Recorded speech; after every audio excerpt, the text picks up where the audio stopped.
Hello, everybody, and good evening. Welcome to Nerdrevolt Gamergate 27. Sad puppies proven right, remain sad. I am your host, Brian Martinez, and I am joined by the Honey Badgers. I will quickly go around and introduce them. We have Allison Tiemann. Hello. We have Rachel Edwards. Hey, everybody. We have Hannah Wallen. Hannah. Oh, still a slave to the mute button. Slave to the mute button. And Mad Cat. Rawr. Rawr. Flat And rar. we also have some guests, the Sad Puppies.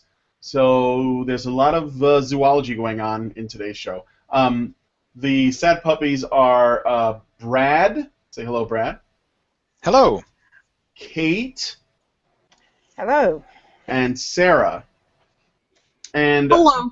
I'm going to ask that because you guys know who we are, and you're probably sick of hearing about us, but I will give the floor to Brad, Kate, and Sarah to tell us a little bit about themselves, just so we know a little bit about who they are and what they do. So, Brad, go ahead. Actually, I'm going to say ladies first. Kate, why don't you start, and then we'll do Sarah, and then we'll do me. That sounds reasonable since I'm the minnow in this group. I'm an author who got into this by being a friend of Sarah's, and things sort of happened. I have a few books out. I am nowhere near the league of Brad or Sarah. And I do have a sense of humour and a sense of the ridiculous. Sarah, your turn. Hi, I'm Sarah Hoyt, and I'm a white Mormon male, as you can tell from my voice and accent. No, really. I'm a writer. I have 23 novels out.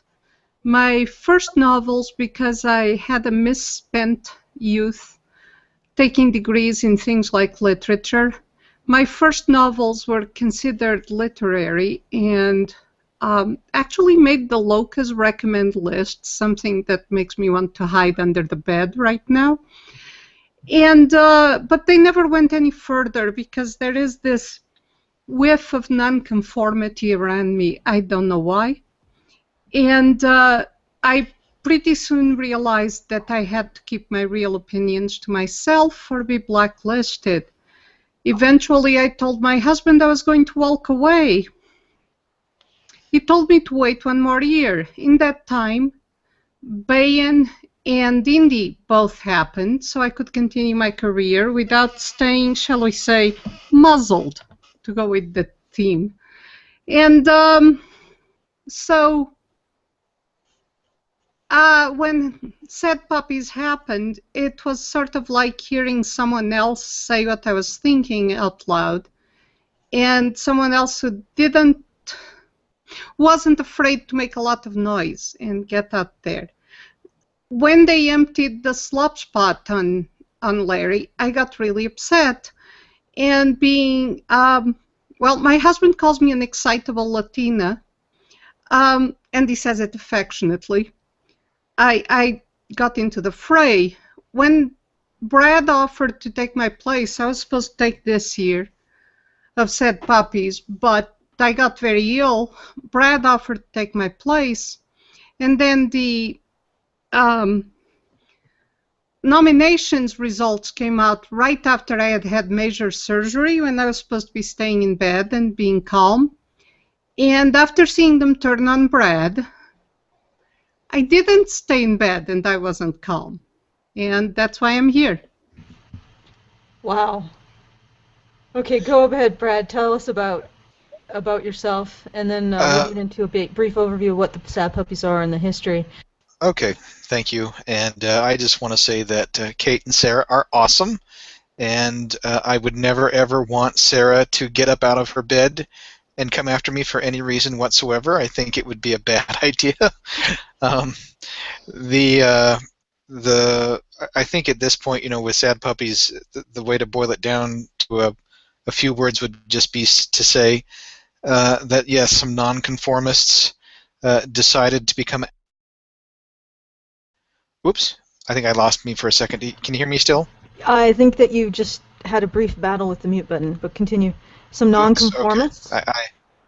I apologize. It's 3 a.m. here, and I'm a little technically challenged. So anyway, some nonconformists, us, decided to vocally say, "Hey, all you nonconformists who are interested in science fiction literature, you have the ability to participate in this thing.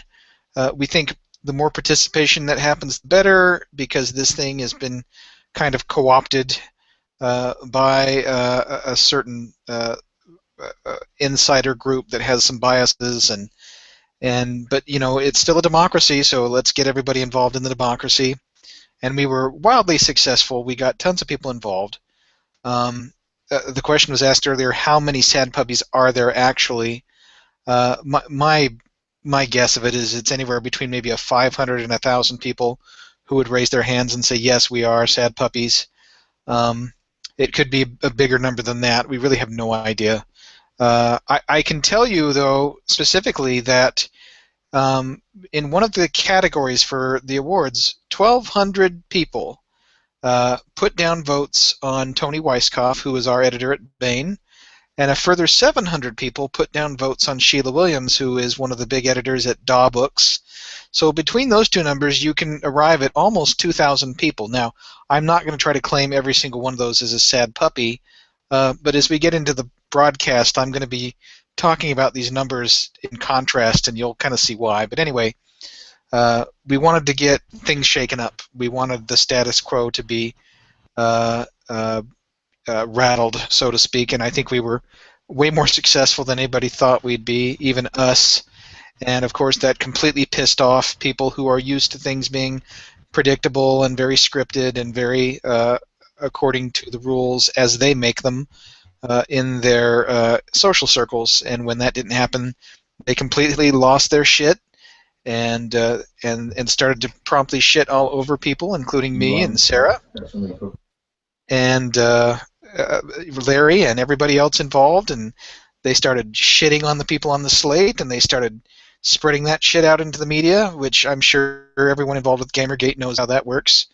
And so yeah, that's what it's been, and we can obviously talk more about all that's gone down in the last 72 hours. Yeah, well, I would like to get a little bit more background. I apologize if I repeat anything. I had some serious technical difficulties while you were doing the rundown. So just to give some basics for the people who are tuning in and may not know, the Hugos are science fiction awards. They're supposed to go to essentially they're the People's Choice Awards. That's correct, right, Brian or Brad? In theory, they're supposed to be the People's Choice Awards. But one of the core contentions of Sad Puppies is that the theory was not matching the reality. Yeah, and but there is a democratic component to it in which people can purchase memberships for about $20 each. $40 actually. $40, yeah, and they can vote for the Hugos. And right. And apparently this year, because of the Sad Puppies slate, and what they mean by the slate is that they choose a bunch of authors that they feel should win in each category. Could you tell us a little bit about how you chose those authors? Did you choose based on political affiliation? I did not. I think in Sad Puppies 1 and 2, which were the previous iterations for last year and the year before, it definitely was conservative people for the most part. But of course it was being done as a lark. I think this was the first year we actually really got organized in like a determined, coordinated fashion, and for me, just because I had an interview with Wired magazine, and Amy, the reporter who interviewed me, asked me, how do you classify yourself? I classify myself as a classical liberal, so I didn't want this to be just a bunch of conservative authors. I thought, I know people across the spectrum who are doing good work, who might fall into what I call the blind spots, just because it's very, very difficult to stand out enough so that you register on the radar. And I thought, so I'm going to cast a wide net. I'm going to ask a lot of people to throw up some names. And so I went on my blog and I announced that I was going to do it. and said, everybody give me feedback in the comments, and they started to give me feedback in the comments. I started getting email, and again, this just wasn't Sarah or Kate. They were certainly involved in the email conversations. So it was kind of coming in from all over.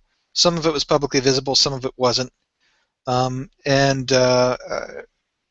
we had a good list of people that had done stories and books, then it came down to trying to identify, which ones had been repeatedly pointed out.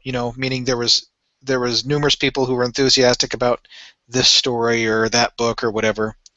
And then, of course, with the editors, a lot of that just came down to editors that we and a lot of the commenters thought were deserving and maybe had been overlooked. Again, Tony and Sheila and Ann Sowards, who does Jim Butcher's books and many other people's books. And then we put that together, and I think we had between 3 and 5 items in each of the categories, and then we put it up online and said, okay, here's our suggested list. This is our recommendation, and here's how you vote. You can vote as a supporting member, which is only $40. Now, in my opinion, frankly, $40 is way too much money, but in WorldCon's scheme, it's the cheap end of the memberships. So for $40, you have the right to participate in this voting process. And like I said, we threw it out there to the whole world, and we said, hey, the tent flap is wide open. Come on in. We don't care, who you are. Come in the door. And that was back in, I think it was February when that went live. And then from February up until the beginning of April was when people were able to nominate for the ballot, meaning so there's kind of 2 phases to it. The first phase is the nominations. That's when the actual contents of the final ballot are assembled, and everybody's recommending everything. Everybody who has a membership in either the past WorldCon or the current WorldCon or the future WorldCon can participate in the nomination. So nominations are flowing in like crazy from all kinds of different sources. And come April, they released the final ballot, and I think everybody, both us and our opponents, were very, very surprised, and in our opponent's case, very, very unpleasantly surprised that we actually did as well as we did.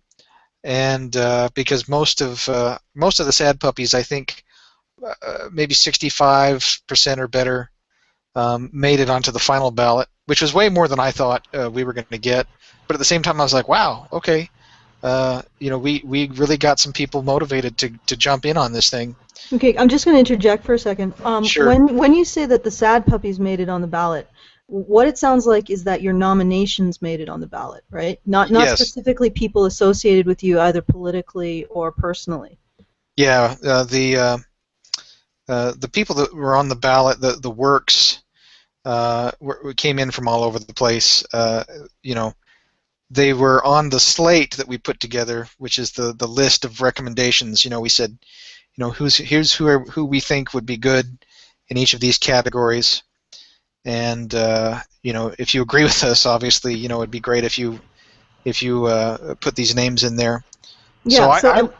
I just wanted to clarify because there does seem to be some confusion that I've seen even in Gamergate forums. Some people saying that it was the sad puppies nominated themselves, and that's not the case. What you guys did was you said, what are good works? And you look for people who were recommended over and over again, and you made a slate. And these individuals were not necessarily associated with you politically. May I? Sure, go ahead.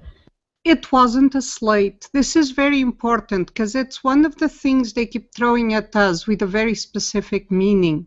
They say, we made a slate and we asked people to robotically vote for exactly the list we gave them. I have a fan conference, and I just yelled at them because I said the easiest way to get you guys to not to do something is telling you to do it. If we had ordered people to vote robotically for a slate, there wouldn't have been a single vote for those people. What Brad did was the individualists failed to organize consistently. So what Brad did, I think in his blog, he asked for recommendations. I linked to that blog post, and I think Larry did too. And people came up with this humongous list, and the ones who were more popular, Brad said, okay, this seems worthy of consideration. Why don't you people look at it and consider voting for them? That was all. Frankly, you could have dropped us with a feather that people actually got nominated. We did not expect anywhere near the success rate. And yeah, we had everything from socialists to people who have no clue what their politics are. It wasn't a political slate, and no, none of us were on it. Well, were you, Kate? Oh no, I wasn't on it. I didn't remember if originally you had been suggested for fan writer, but I don't think so.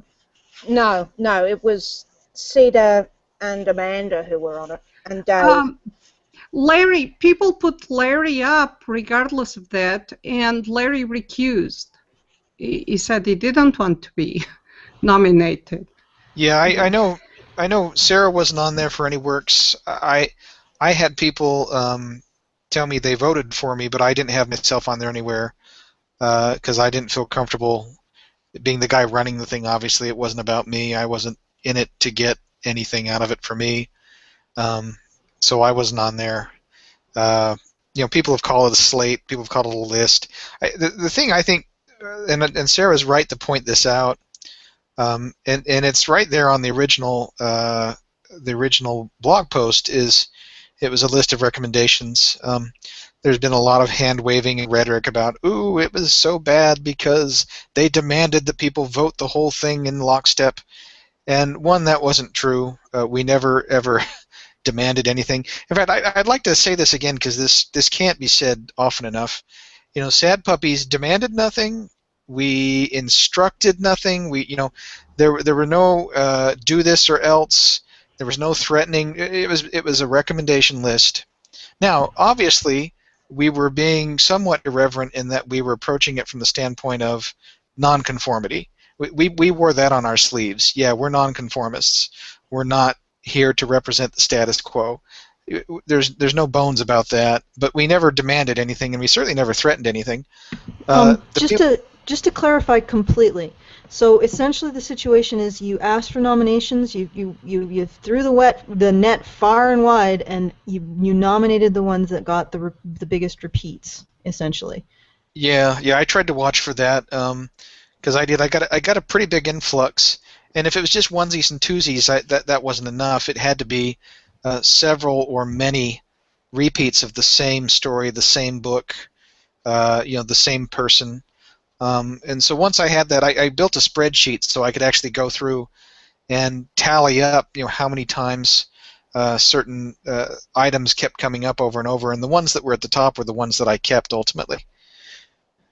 Yeah, and I think that needs to be clarified because some of the way, just to be frank, the way you talk about it, it makes it sound almost like these people are sad puppies when in fact they're just people who were recommended to the sad puppies to be part of this list. Yeah, that was. Yeah, sorry, go ahead. It was a recommendation list, and again, there was no like complete perfect way to do this when we put it together. It was a net that went out in several different mediums, Facebook and my blog and emails and so on and so forth, and I wasn't being like extremely filtering about where these things came from. It was just, somebody recommended this, somebody recommended that, and like I said, I built the spreadsheet and just started kind of keeping a tally of how many times a certain thing came up, whether it was a fanzine or an editor, or it was a book or a story or anything like that. And the things that ended up on our suggestion blog that went up were the things that were multi-suggested, meaning they'd come up several times and people had said, yeah, let's, we like this. and again, the people that I was getting these suggestions from, it was just whoever wanted to. So essentially, it was a fan recommendation list. I saw it as a total fan recommendation list, because that's where we were getting recommendations from, was the fans. And I think that's really important to point out, because there is the narrative that is being put that you guys basically just appointed yourself, or people who are politically affiliated, or people who are personally affiliated, and that's not the case at all. And from what I'm hearing about your process, albeit you're right, there's flaws to that process, but there are flaws to almost every process. Pure democracy is very hard to achieve, and actually I think it's a credit to you that you are thinking about the flaws of even your own process. So I really doubt the people who voted no award were thinking that at all. Well, that's to me, that's the bigger irony of the no award crowd is, in order to combat the evilness of the sad puppies who were so bad and evil for having the quotes slate, that's the big evil word. They doubled down. They said, okay, we're gonna not even bother to vote for people at all. We're gonna vote against people, and they succeeded spectacularly in voting against people rather than voting for people. Yes, and just to clarify some of the history of the Hugos, there have been slates proposed by other people before. Just give us if you could, just give us a little bit of a rundown of the history of previous slates, or even just an overview. I think I do want to point out, the magazine Locus is often regarded, or maybe sometimes derided, as it's the newspaper of the science fiction field, the professional community.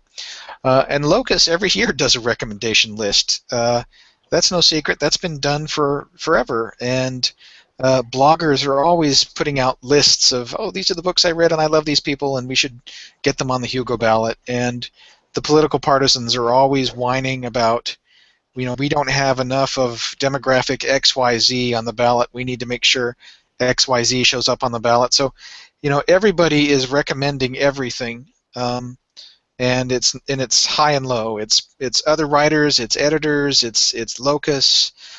So nothing we did was out of the ordinary. Again, I think the only thing that surprised everybody, including us, was the release of the final ballot, just because there were so many of our recommendations that made it. I thought we'd get maybe one or two in each category, and we ended up getting more like 3 or 4, and in some cases 5, which to me was very, very surprising, because again, we had no idea how many people were actually going to participate in any of this, and they participated, and the ballot came out. And that's when people started getting angry. Yeah, which is remarkable, because, like you said, there's people making recommendation lists here, there, everywhere, and I assume that there were individuals who were even pushing even harder on particular political angles, whereas the way you've described your process was apolitical and basically based on whoever recommended something to you. Right. Yeah. It was very apolitical.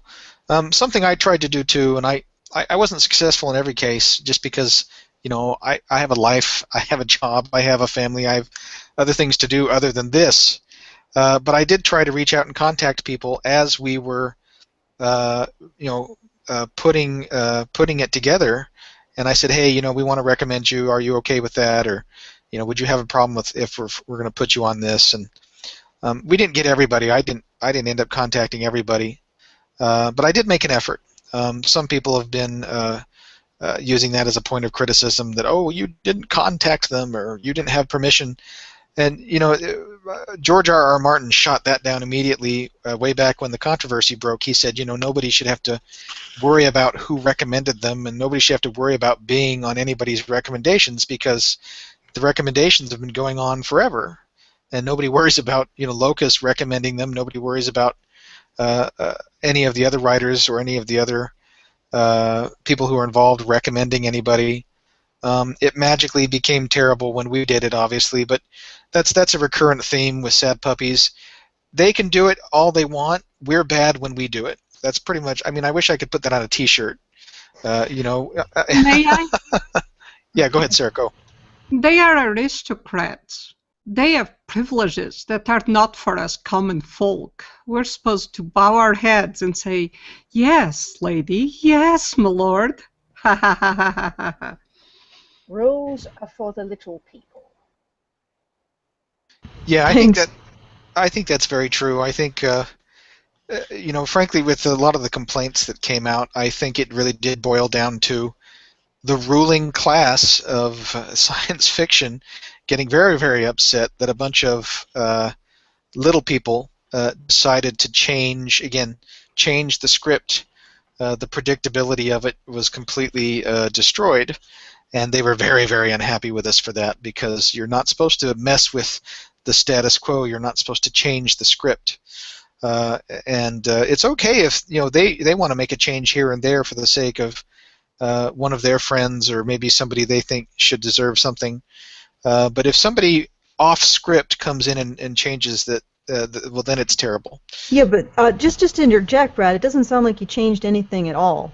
All that you changed is the fact that you have a certain amount of popularity and were capable of reaching, not even necessarily telling people to vote for the selections that the people that were recommended to you by the fans, but just saying, read them, make your own decision, and vote. Do it. You had the reach that you built. I assume you built yourself independently to be able to do this. I'm sure that is a huge slap in the face to people who are really much more about maintaining a particular establishment and a particular hierarchy of who gets to be able to do this kind of thing. Yeah, I think it was from my standpoint, I think they were very unhappy with the radical egalitarianism of the whole thing. It was people from outside the establishment, not outside the business, obviously, but people from outside the establishment taking a very active part in the process for a change. Again, I would also say the other thing that I think we were 100% different about was all of this was publicly transparent. It was important to me to make sure that all of this was done completely out in the open. Something else, once you get into the inner workings of science fiction publishing, at least traditional publishing, is you learn very quickly that the awards have been the object of any number of campaigns, if we can use that word, campaigns by individual authors, campaigns by publishers to support individual authors, campaigns by publishers to support multiple authors, campaigns by fans of specific authors to get those authors on. Campaigning is not new. It's just usually done behind closed doors. And I didn't want anything about Sad Puppies to be done behind closed doors. I've always hated that they pretend that the award is supposed to be for the quality of the work, and yet you go to the parties at Worldcon and elsewhere, and all the old-timers tell stories about how no, this year so-and-so got their friends together and they got themselves on the ballot, or this other year this publisher got all of their employees a membership, and that's how they got a given book or a set of books on the ballot. You hear all these stories enough, and you start to realize that the supposed integrity, ironclad integrity of no campaigning, that was just a public nicety. That was the patina. But once you got into the meat of it, you realized the patina was garbage. Everybody was campaigning all over the place, and I didn't want to do that. I didn't want it to be a little sneaky thing that went around behind closed doors. I said, no, that's crap. We're going to do this out in front. And I know Sarah's got some things to say, so I'll shut up now. Go ahead, Sarah. Actually, I'm not sure I so much have something to say. I was just trying to get background on this. I felt really bad about them going after Brad because he's more idealistic than I am. I had already come out of the political closet, and by the way, I find it hilarious that through this I've been tagged with everything, including fascist. I am a small L indeed, small L libertarian. My positions are roughly akin to the founding fathers. So, I'm going to take over the world and leave it strictly alone. I refuse to force people to do anything. So, but when I came out of the closet politically, I got all that thrown at me. You're extreme right wing and you're racist and homophobic, both of which are so hilarious, and all this stuff. Because racist, I would have to disavow myself, and as for homophobic, for reasons known only to the psychiatrist I don't have, I keep writing gay male characters, which, yes, Hannah, probably plays into the fact that they keep claiming I'm a man. As you can hear, I'm a man with a very strange voice. I've also been told that as someone born and raised in the US, I just don't have the perspective to understand this. And then when they realized they put their foot in it up to the knee, they accused me of not knowing the history of the US, which, considering, part of my degree was years of history of the US, is kind of funny. And it's just a bunch of insanity. So because this had all been thrown at me, and I had lost so-called friends who just walked away or who joined the jeering, I wasn't surprised when that happened to Brad. But not being surprised that happened to Brad does not equal taking it calmly. It's the same thing. The award ceremony and the ridiculous stuff at the award ceremony did not surprise me. It just infuriated me. Okay, I was not before we upset. get into that, I just want to preface this by saying, everybody listening, so we've established what the Sad Puppies did prior to the award ceremony. They asked for recommendations from the fans. Based on which ones they got the most recommendations for, they created a list, and then they recommended that the people who went to their blogs, enjoyed their writing, maybe, or even the people that they knew, just vote if they like the stuff on the list. This is, like Brad said, this is radical egalitarianism, and this is, again, this sounds like the most transparent of these endeavors in relation to the Hugos in its history. So this is what's going in. The list is apolitical. It's based on what the fans considered merit. It didn't have an association with the Sad Puppies. The Sad Puppies didn't nominate themselves. They just simply nominated the recommendations given to them. And then this is what caused such incredible anger at the Hugos. And I just wanted to preface this so people understand. This is the list that caused such a divisive, angry atmosphere at the Hugos, and apparently forced people who are supposedly non-political to vote categories without any award at all. So they essentially said, we're not awarding this because of this radically egalitarian, non-political list of fan favorites that the Sad Puppies put forward as a possibility got in there. We're going to not vote. We're going to vote no award because of this list. That's what happened. And I think that's pretty accurate. The analogy I use is that the Hugo Awards are like a big chocolate cake. And every year for the past 20 years or so, more or less the same crowd has been allowed to slice up and divide the chocolate cake. This year, we, the radical egalitarians, came in and we managed to have a pretty strong hand in how the chocolate cake got divided. Well, the people who they basically feel they're entitled to be the deciders. We get to decide how the cake is divided, not you, we. Well, they had a tizzy fit, so they took the chocolate cake and they threw it on the floor to make sure nobody gets any chocolate cake. That's pretty much how it went down. Actually, I see it more as, oh no, the barbarians are at the gate. What will we do? So they burned their own village down. I think that works too.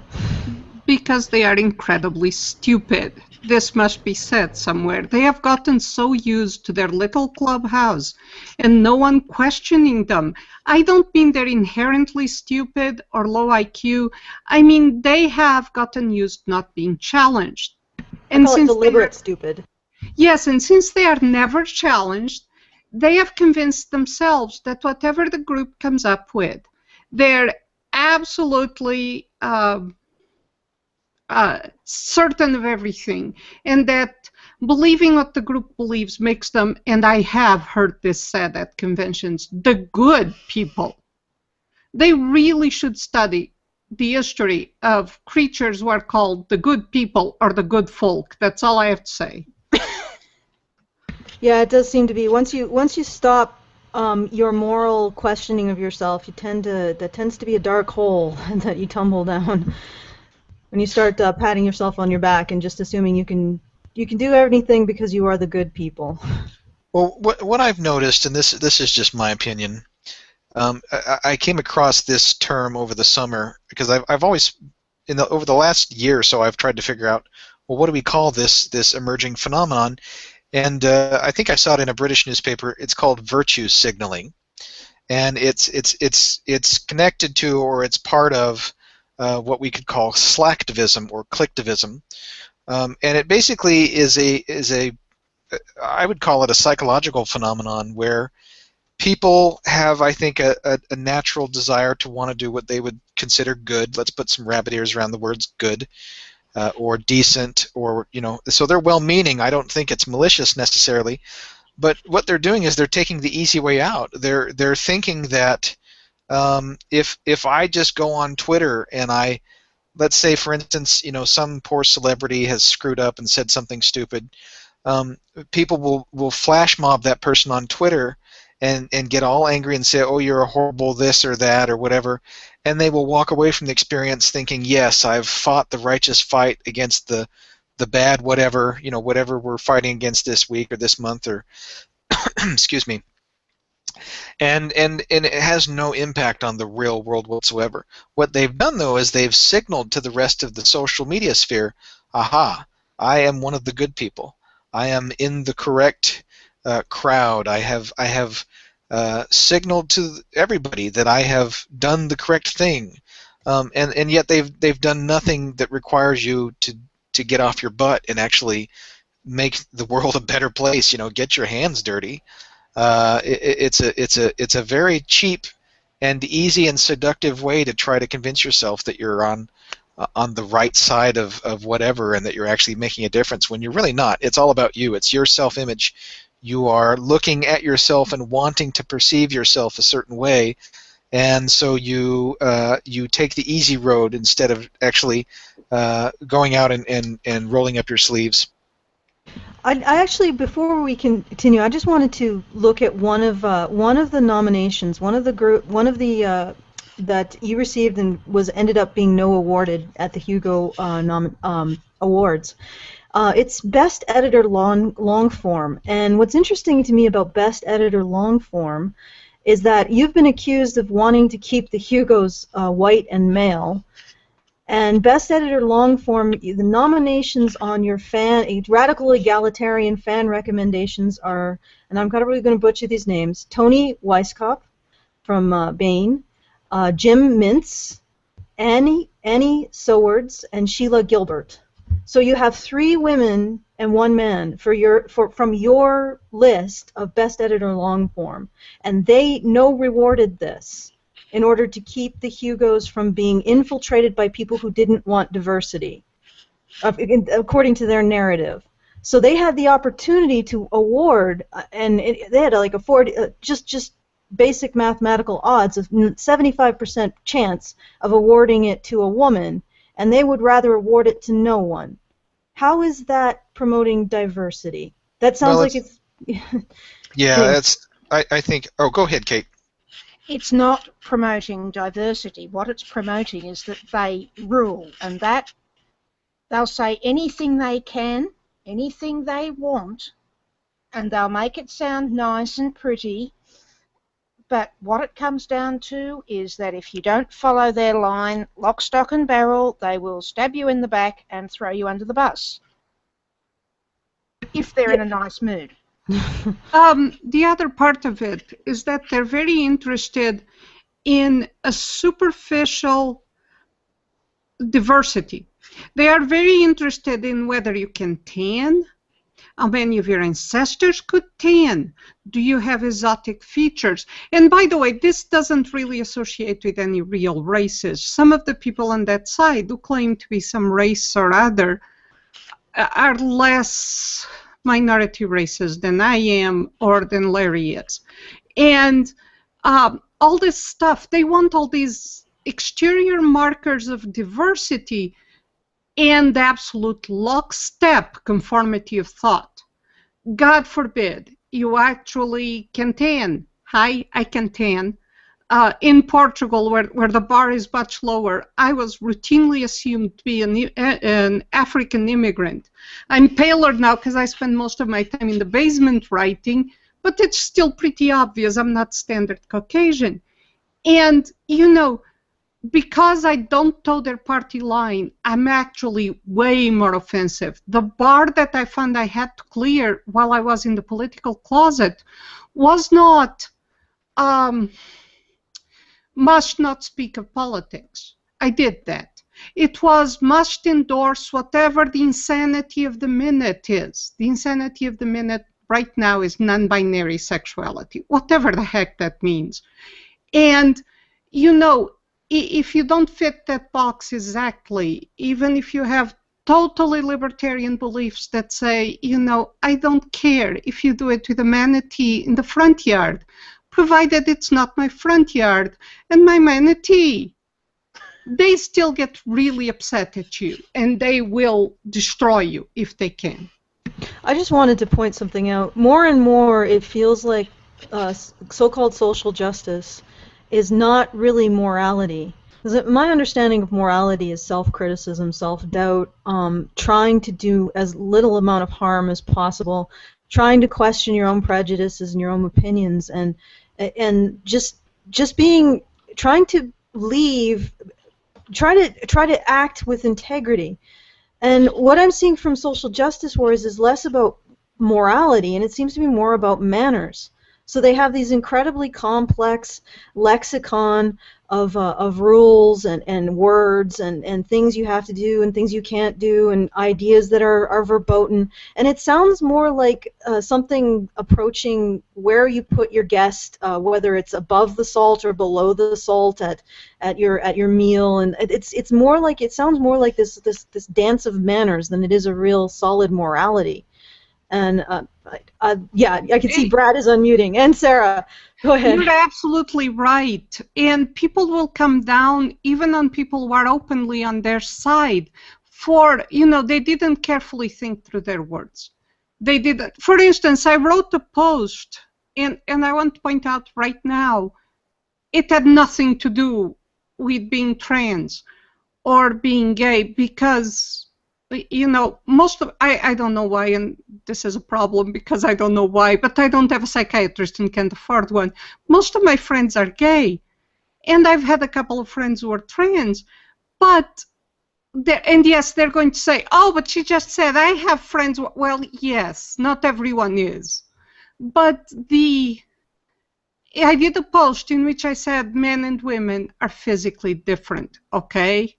Which I don't think there can be any argument. And I was actually talking about the fact my kid at 12 was expected to have a processing of time. Like he was supposed to understand turning the work in 2 weeks, which boys can't and women can. So it's a huge benefit to girls. They develop that sense faster. And the schools give this huge benefit to them in middle school, which I don't exactly have a problem with. I have a problem with blaming the boys for something that's not their fault. So I was talking about something that's accepted science, it's physiological. I did a post saying men and women are different. They took the title of the post And, the insanity on Twitter was like, she's transphobic, she's homophobic, this post made me want to throw up. And it's, I couldn't live on the other side because you have to watch everything you say and everything you do, and I couldn't live with that. There's no presumption of good faith. Oh, that's hugely important. And I think, Sarah's experience mirrors mine. I know that's why I've migrated in my political evolution. In my 20s, when especially, my wife and I were living in Seattle, Washington, which is extremely progressive and wears that on its sleeve, and was voting for Clinton and generally just kind of floating in the sea of general small L liberal politics. But over time, I've really changed a lot of my thinking, and a lot of it has been reactive to this expectation that you have to watch every single thing you do or say because there's no benefit of the doubt. There is absolutely no generosity in this paradigm. It is intentionally seeking for that moment when you screw up in the internal dialogue of the paradigm, and then they've got you. They're going to sandbag you, and you're terrible, and you're going to be forced to endure this really Orwellian series of mea culpas, and you've got to march into the public square and rip your shirt and denounce yourself and denounce your evil and on and on and on. And it's gotten worse, I think, as time has gone on. I mean, in the last 15 years especially, it's gotten ridiculous. The lengths to which people on social media are being expected to, again, perform this very Orwellian, quasi-Maoist, Marxist style renunciation and denunciation and so on and so on. I'd actually say Stalinist, but that's just me. I'd go with Maoist, but, I don't like Mao, so, that's okay. Yeah, I'm actually really astounded because you managed to mute Brad, Kate, when you spoke. I have power. Yeah, that was actually pretty remarkable. But I wanted to maybe get a bit into the Hugos and the reactions and what transpired.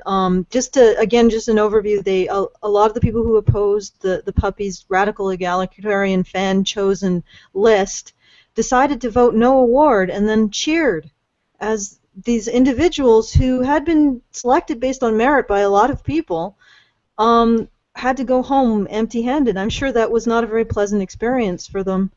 But anyway, what are your guys' reactions to what happened at the Hugos? May I? Sure, go ahead. It wasn't even the cheering. I am used to the idea that these people will act like infantile, spoiled children. It was the pre-show. The pre-show was utterly appalling. I didn't watch it, but I was watching my friends live report it in my conference. And Brad might want to explain the asterisk, because if I do, I'm going to start screaming obscenities in Portuguese, and no one needs that. But they had this. First of all, one of the things that I found hilarious is that a lot of our friends who were close by said, a lot of our fans said, hey, we have a membership, and it's trivial to get a one-day pass or whatever, so we'll drive over and we attend. And it was the first time they attended Worldcon, which is in many ways a dying con with elderly people, okay? And I mean, I'm 53, and when I go, I'm one of the young Turks. Well, I'm going to be 53 in November. My husband has ordered me to stop adding a year to my age. But, because it upsets him because he's the same age. But they drove, they went there, and they expected, this is the award of the film. They expected some pomp, some circumstance. I didn't, because I've watched these. The entire production values and the way people behave is at the level of a middle school presentation. I won the Prometheus Award in 2011, and while I was the only one who was properly dressed for an award there because I decided that was incumbent upon me, everyone else was in jeans and t-shirt, and I was in black dress and pearls. Yay! And I knew it was going to be that way. But they had some gravitas. They spoke of the meaning of the award, of why they had chosen the book. There was some serious discussion in the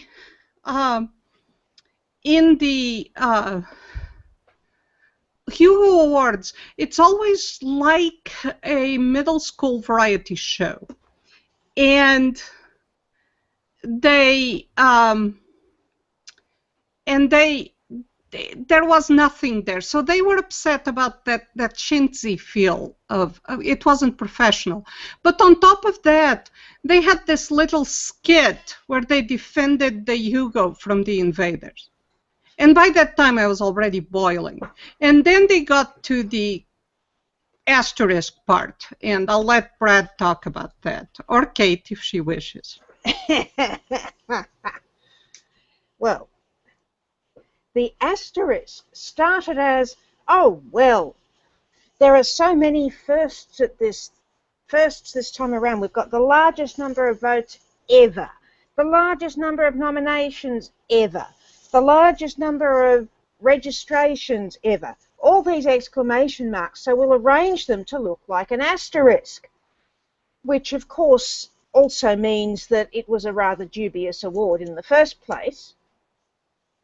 At which point Toni Weisskopf walked out, and she is a classy lady. Anything that offends her sufficiently that she walks out is pretty darn bad. I'm quite sure they didn't... Sorry, Brad? No, go ahead. I'm sorry. Well, I was just going to say that I am quite sure they didn't stop to think about the design of their asterisks, particularly sitting that beside the rather phallic Hugo Award. Because, you know, it does start getting rather suggestive and extremely appropriate for what they did to the Hugo shortly afterwards. Oh my. Yeah, the asterisk, you know, I agreed with, and Toni wasn't the only one to walk out. Other people walked out too. Yeah, other people walked out too, because it was pretty obvious at that point that even if people had been allowed to get trophies, that they were going to send the message very strongly that these were not legitimate. Again, the people who are used to cutting the cake up, they were mad at the fact that they weren't allowed to own the process the way they usually own it. And so they had a fit, and they were going to make sure that no matter what, the whole world knew that these were not legitimate Hugo Awards. At which point, Toni and others said, okay, you know, if people are going to disrespect us in this manner, we're not going to sit here and take it. And so they got up and they walked out. And I think that was the appropriate response, frankly, because at that point, the so-called professional proceedings had descended way below the level of professionalism. It had now become completely middle school, and it really got middle school when they started announcing, of course, no award in this category, no award in that category, and people started cheering. You know, obviously they were cheering, "Hey, we beat the bad guys." And in the process, here's what I want to try to emphasize, and then I'm sure Sarah and Kate can pick up on this, is ever since the controversy started way back in, I think again, it really kicked off in April, the Hugos have had a big giant eyeball from the real world peering in on this ordinarily little strange world called science fiction. And this is an inexperienced eyeball. It doesn't understand the inside nature of everything. Yes, somebody says the Eye of Sauron. That's kind of appropriate, actually. You know, there's this big, glaring, unblinking eye of the real world peering into the Hugos that normally isn't there. And so they're doing a very inside baseball thing, completely oblivious to the fact that to the outside world, this looks completely different. It looks terrible. One of the people that attended for the first time was a guy named Michael Rothman. Michael Rothman did I thought it was actually kind of heart-wrenching post on Facebook where he said, I'm a first-time attendee. I brought my 2 sons with me. They're teenagers. I wanted to show them what this was all about. They got to play cards with Brandon Sanderson and meet some of their heroes, men and women who had written books that the sons liked. And of course, they had read the contents of the Hugo ballot, and they had picked out some winners, and they had voted, and they were invested in this proceeding. Now, of course, being older boys, they knew that their choices wouldn't necessarily win, but still, hey, they had skin in the game, and they were extremely shocked by the fact that all these supposed grown-ups around them were basically cheering the fact that whole categories had been burned to the ground, that there were no winners. Again, people had voted against people. And at the end of it, they walked out and said, "You know what? This whole fandom thing, this doesn't seem like this is for me." And that's the canary in the coal mine right there, with Worldcon and with the so-called culture of fandom. When you have these young guys that are the future of everything, and they come in and they see your so-called most prestigious award, and you're celebrating it being burned to the ground, and you're celebrating people being voided out of existence, that message just boomed out into the universe for everybody to see. And I really don't think the people who decided to go no award as a weapon understand that message that was sent out there. And I'll let Sarah or Kate chime in on that with their opinions. Or I can actually, if you guys don't want to add to that, I can pull another thing out of this whole thing. I wanted to look at best short story, which also got no reward because of this situation. And again, once again, for those listening in, this list that the Sad Puppies made was fan recommendations. It was apolitical, and it wasn't people associated with the Sad Puppies politically or personally. And correct me if I'm wrong, Brad, you put this together to prove a point about even if it was just you guys nominating, that they would get that the individuals who are controlling the process at the Hugos would get upset because of your politics. That was Larry's thing with Sad Puppies 1 and 2. Yeah, because he predicted it. He called the whole thing, and he wasn't the only one. Several people had said, this is how it's going to go. You watch. If we keep doing this, this is exactly how it's going to go. And he was right. He was proved exactly right. Every single thing he said would happen did happen, including people being, the way I the way I look at it is, it's like.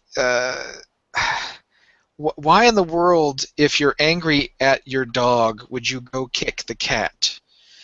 Why in the world, if you're angry at your son, would you go slap your daughter? Basically, they were mad at the fact that we, the Sad Puppies, cut the cake to a certain extent versus them. So what do? They turn around and they punish someone like Sheila. Now, Sheila at DAW had nothing to do with anything. She was just there, and she's been there before. It's not like Sheila's on there for the first time. Sheila's been in the running for this award numerous times, and in fact, Sheila got over 700 votes, and that's historic. That's like, I think, 2 or 3 times more votes than any previous winner in long form, the editor, has ever gotten before. So Sheila, gets this astounding number of votes. It's awesome, right? No, it's not awesome, because the people who consider themselves the propriety police, hey, we're going to decide what's what. They didn't care. They didn't care at all. For them, it was about, no, we want to be right, and we're going to prove it, and we're going to punish everybody, and we're not going to care that they are deserving or not. So again, that goes right back to what Larry predicted would happen, because Larry said, you know what, this is a political award. It's been politicized for a long time. You watch what happens if we try to change the game. And he was right. They completely blew it up. I call it the gunpowder plot. You know, they hated the way Parliament was going, and so they very carefully arranged the barrels of gunpowder, and they blew it up because it wasn't what they thought it should be. Other people were being allowed to cut the cake. And when you say cut the cake, just simply nominate. And I mean, it's not even. That's almost a too active verb, because all you did was put out a list of fan recommendations, and simply did the work, the legwork to get people involved. That's it. Exactly. It's much more passive than you. What you did actually was say to the fans, "You go cut the cake." Pretty much. I mean,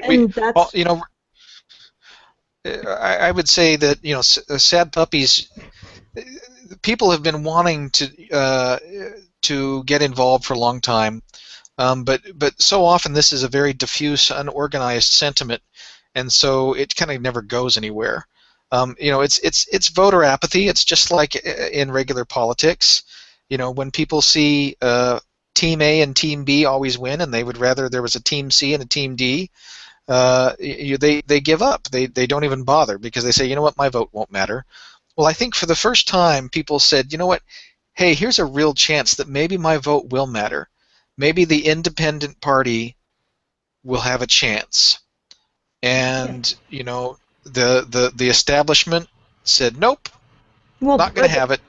There's an illusion of democracy here, because you have the ability to mobilize fans to vote for what they want to see in the Hugos. There's an illusion of democracy, but you proved that that's just an illusion.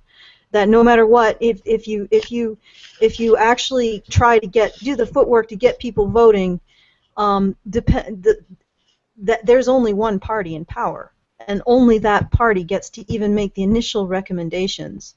And if that doesn't happen, then they'll just say, you know, well, we'll burn the ballot boxes.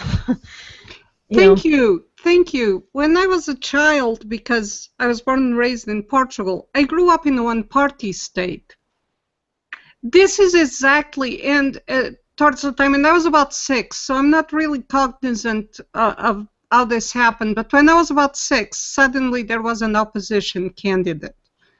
And I remember my parents talking about how they were even afraid to say they were for the opposition candidate in public. Even though it was, the opposition candidate was basically saying, okay, instead of banning all corporations, we just ban foreign corporations, or, you know, some minor deviation from the doctrine.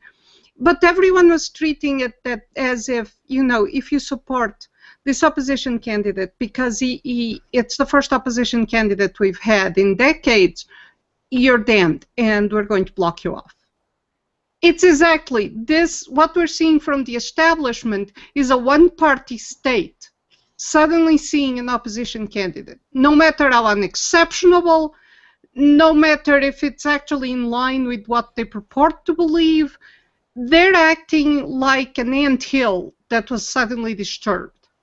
And I hate to say this, and it's going to sound like, okay, it's a dig, but these people are on average 20 years older than I.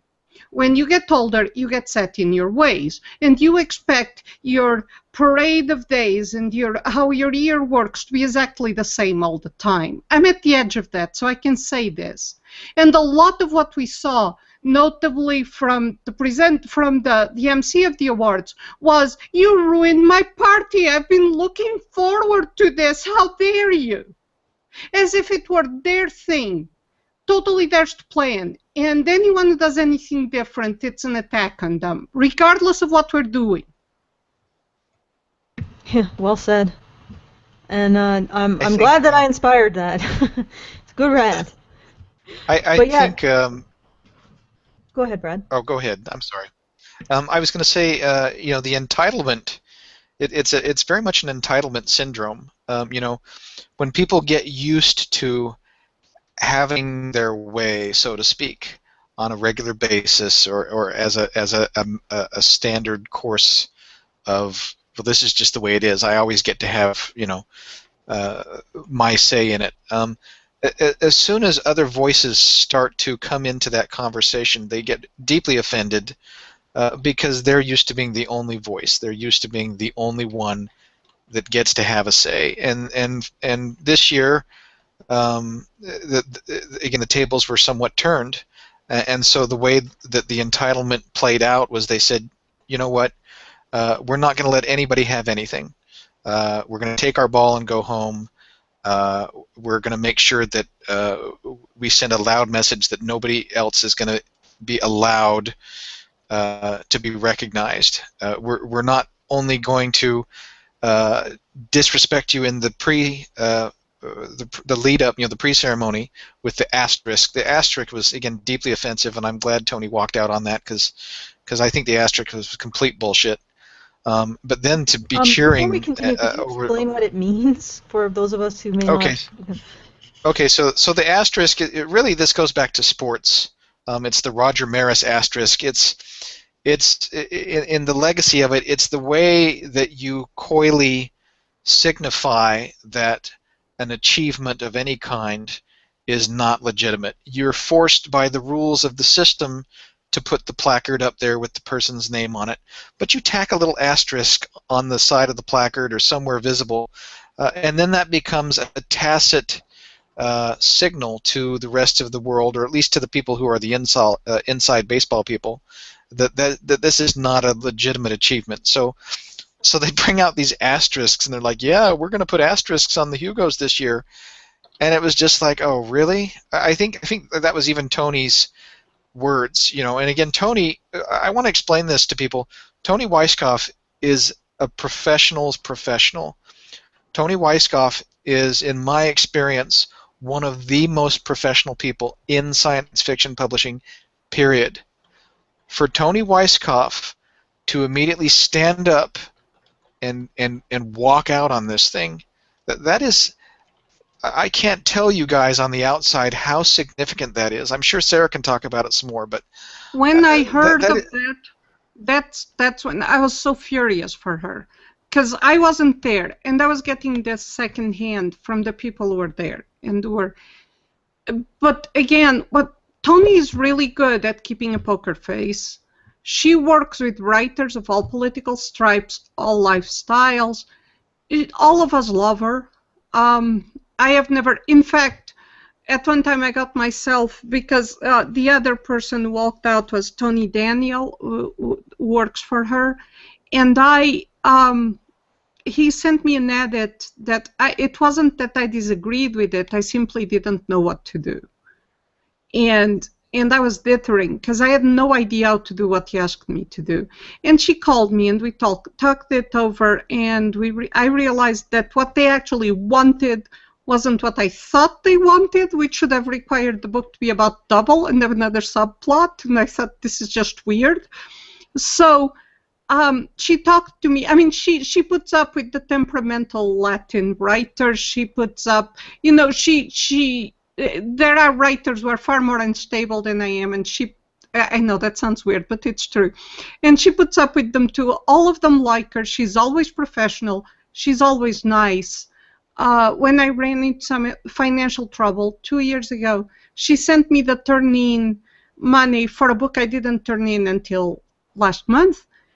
She is absolutely wonderful, and I couldn't imagine her letting her guard so far off in public as to walk out. I expected her to sit there with a completely blank face and take it, because that's what she would have done. So I can imagine, in addition to the insulting gesture of the asterisk, what went with it in terms of body language and voice to actually force her to walk out. And this is the one thing that makes me absolutely furious. She said, by the way, she didn't walk out in anger. She walked out in utter sadness at what we had come to. Oh, yeah. Before we continue, I wanted to add to just a mathematical probability. The individuals who put on the Hugo Awards could have not just awarded a Best Editor long form to a woman. These people who say that there's for diversity, But there's also mathematical probability that best short story would have been awarded to a woman if they hadn't burnt that ballot box too. Because there's Goodnight Stars by Annie Billett, Tuesdays with Moleshke the Destroyer by Megan Gray, Totaled by Carrie English, On a Spiritual Plane by Lou Antonelli, A Single Samurai by Steve Diamond. I don't know how I got Dave from that one, but so you have 3 women, 2 men. Mathematical probability: a woman, 2 women, 2 additional women could have been up there receiving a Hugo Award, and they didn't, because these individuals decided that the people, not even the politics of the people on the slate, because these are the list, because these people on the list weren't associated with the Sad Puppies politically. They were, again, fan recommendations. But because of the politics, the people who compiled the list from fan recommendations, and even then, the Sad Puppies, we have a libertarian, a classical liberal, and somebody from Australia. I mean, the politics is across the board. So even there, you can't even say that there's unity within the Sad Puppies politically.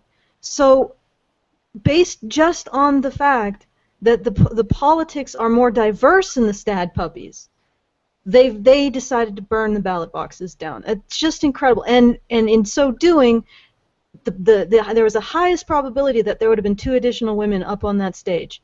And they did this for so-called diversity. But they weren't the right women.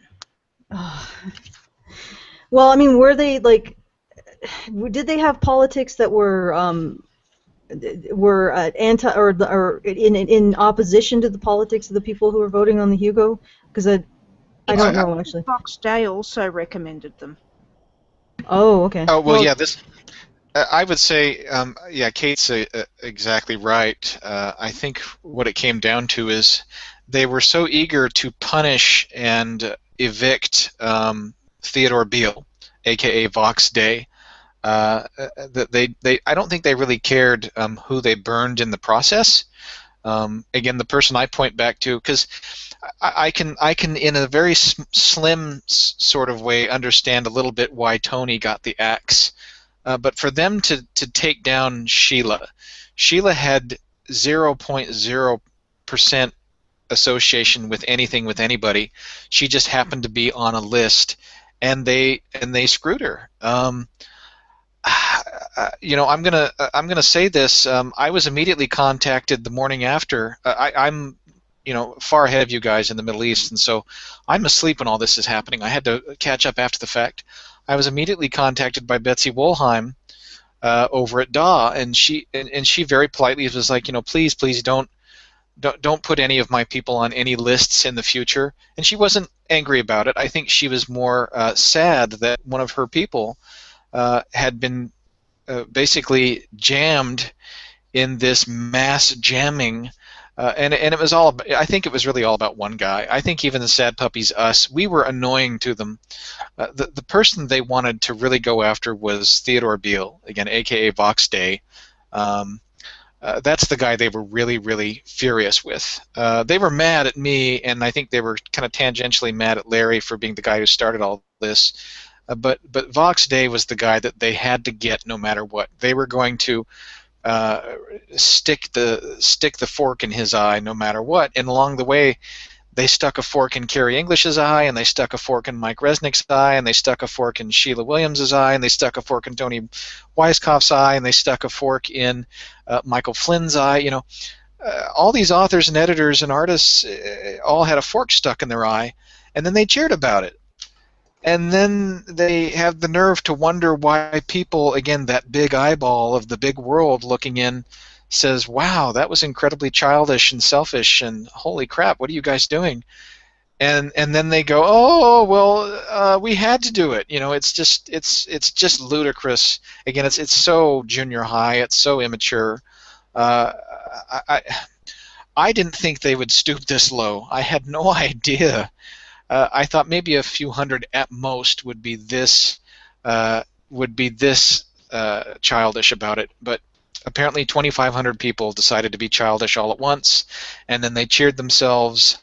And it's in my opinion, it has taken the Hugo way past any prior low that ever happened in their zealotry to get even with Vox Day or to kick back at the puppies.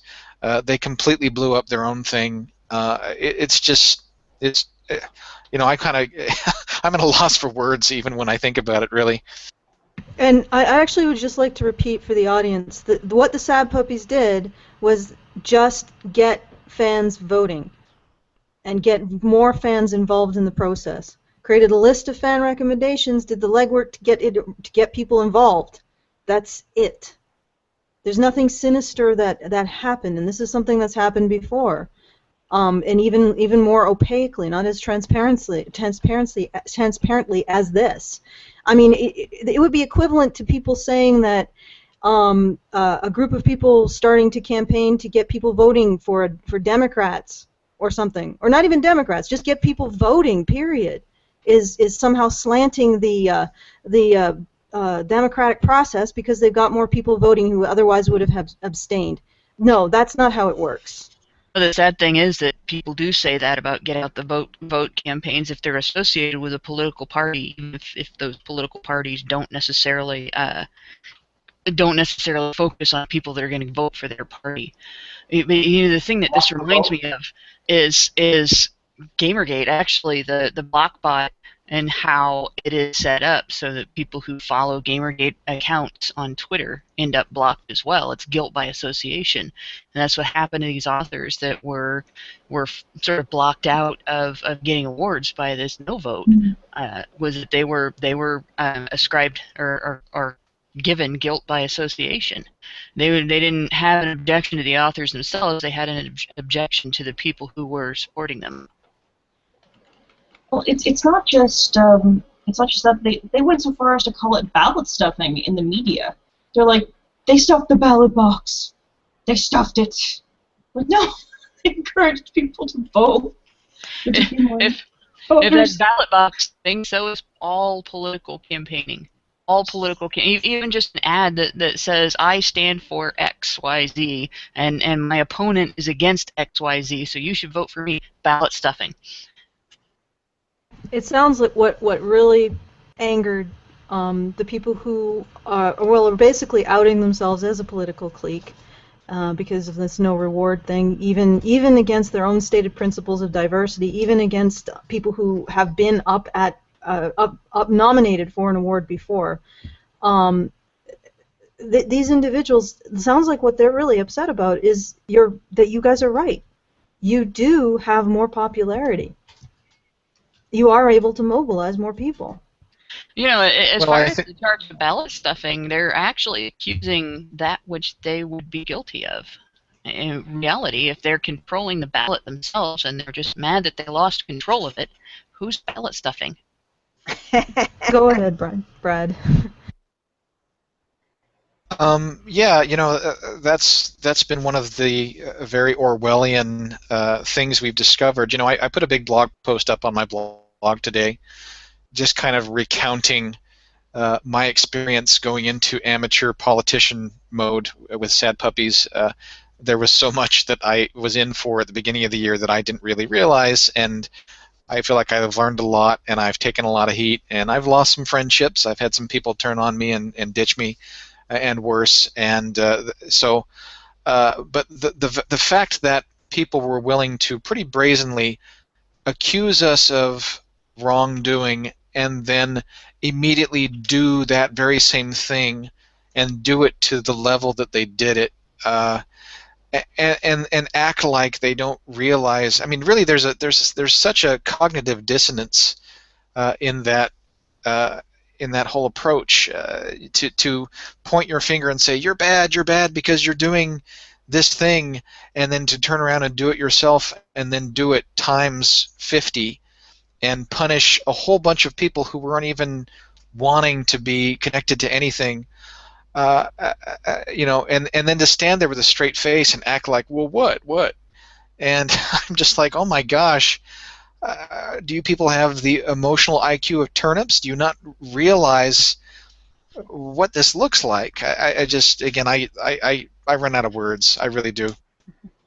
Well, I wanted to actually talk a bit about George R.R. Martin's response, and just specifically, we don't have to go at length, but he accused you guys of potentially no voting for those categories where you didn't sweep the nomination. And he even said, from the comments I've seen on puppy blogs, a lot of puppies will be no awarding this category. But when I just wanted you to clarify whether or not you actually advocated for no awarding or just discussed it. I personally hated the idea of no awarding. In my opinion, I wish they would get rid of that option. To me, if somebody makes the ballot, the final ballot, they're on the final ballot. They should be considered. You don't have to like the story. That's fine. If you don't like something, put it at the bottom as number 5, or just leave it off entirely. I think no award is the refuge of snobs, and clearly it's the refuge of people who want to make a political point. I think that's why it's on there in the first place. It didn't always used to be on there. It was added. That's the other thing we've learned through this whole process is exactly how many times the Hugo selection process has been tinkered with by people who are motivated for various reasons. Sometimes it's political, sometimes it's selfish, sometimes it's a publisher. There's all kinds of people who have tinkered with this over the years, and no award is one of those options that was put in there. And for that thing to be used, George, it's interesting how George really does not like sad puppies at all. And he's been especially critical of me by name several times on his blog when I've tried to argue some of this stuff with him. But George was straight up. He said, I think no award should be used extremely carefully. He called it a scalpel, not a bludgeon. And then George's own side, if I can dare call this a side, turned right around and used it as a bludgeon. Now, I don't know what George thinks of that. We might get George to speak on it at some point, or he might just come out on his own and say what he thinks of it. My hunch is that George might agree with the sentiment that was used, but he probably is somewhat appalled at the fact that it was used in such a grand nuclear scale. And again, I don't think anybody who chose to go nuclear in the way they went nuclear has any idea the larger message that sends out into the world. Again, the thing I keep telling people who keep trying to run victory laps is, you know what, guys? Maybe if you cheer a little harder, Michael Rothman's kids will magically love you. Because I keep coming back to that. I'm just like, you know what? You had some completely clean, unaware, unbiased spectators watching you do this. They were ready to become part of your community. And you talk this big talk about how you love people and you're inclusive and you want to make this a happy, loving community, and then you had some blank slates sitting there in the auditorium with you, and you went ahead and you blew it up, and you spoiled it. You ruined it for these boys, and they're never gonna. Their opinion. It's that old saying: you only get one chance to make a first impression. And the first impression that fandom made on these boys and so many other people is the worst possible impression you could make. And many of them don't even realize it. I think some of them possibly do, but a lot of them don't. And again, that goes back to lack of emotional IQ. Go ahead, Sarah. Oh, I just like to point out that one of the things that's nauseating me in the post-Hugo thing, and the thing that made the entire sad display just nauseating and infuriating, and was this, because they keep saying, we love science fiction, we love diversity, we love and welcome new people. We don't understand why fandom keeps getting older and smaller. And by fandom, of course, they mean people who attend Worldcon. But when you actually go there, and I had this experience, and I stopped going to Worldcon. I only went like 3 times. They have their cliques and they have the people they know, and it's not that they mean to give you the cold shoulder, I think, but you're implicitly given the cold shoulder because you're new. And then this ridiculous display. I mean, I'm willing to believe that when you go, because they are a group who've known each other for years, you feel like an outsider and it's not their fault. I'm willing to believe that. But then we find out that, you know, yes, we love all science fiction, unless it's liked by people we don't like, in which case we'll no award it. Or you know, we'll boo it. Or we'll treat nominees who are bestsellers and we don't know their politics as complete pariahs because they were nominated by people we don't like. Or just all sorts of ridiculous. They have all these exclusionary rules. It's kind of like you see a club you'd kind of like to join, and all over the door there's these signs saying, we're welcoming, foreign languages spoken, we love everyone, just come in, we love the things you love. And you go in and you say, hi, my name is Sarah and I like chocolate, and the world comes down on your head. You like chocolate? You horrible person, out with you into the outer darkness where there shall be gnashing of teeth. Seriously, that's what that presented. And then in the post you go, victory laps, they're still talking about love won. And I keep thinking that word doesn't mean what you think it means. Their idea involves that oh-so-phallic award and their asterisk. That's what they think love is about. Well, again, I think there's a great deal of self-regard in that particular paradigm, if I can use the word paradigm. Again, it's people that they are in love with their picture of themselves as being loving, warm, open. Oh, we love everybody. But again, that is it's a patina. It's a created perception, a self-perception that is a false self-perception.